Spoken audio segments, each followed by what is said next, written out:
In this video, I'm going to show you how to fix a missing 1095A e-file reject in TurboTax for the year 2024. If you've tried submitting your taxes using TurboTax and got a file rejection because of a missing 1095A form, don't worry. This quick walkthrough will guide you through fixing it and you'll be back on track in no time. Let's begin by going to the official TurboTax website. Open your browser and head over to TurboTax. It's important to be on the official site to keep the process smooth and secure. Once you're on the TurboTax homepage, click the Sign In button in the top right corner.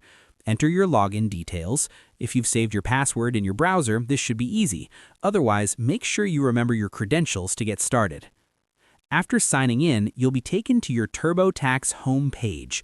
Think of this as your control center for filing taxes. Now, locate and click on the Federal tab.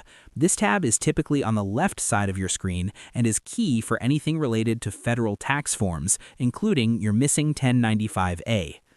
Once clicked the Federal tab, the screen will show a menu for various parts of your federal taxes. Here, click on Deductions and Credits. This section covers not just deductions, but also the medical tax information we need to correct.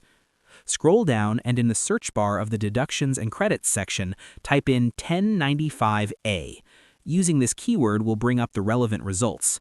Then click on Medical from the list of options. This will take you to a section specifically for medical-related tax inputs, including your 1095A form. Finally, you'll see the option to enter or correct your Form 1095A. Make sure you have your physical 1095A form on hand.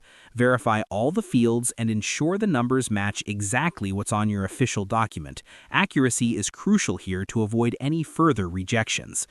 And that's it. By following these steps, you've successfully fixed the missing 1095A issue and should now be cleared to file your taxes.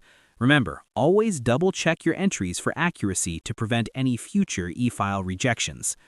If you liked this video, please like, subscribe, and share. Thanks for watching.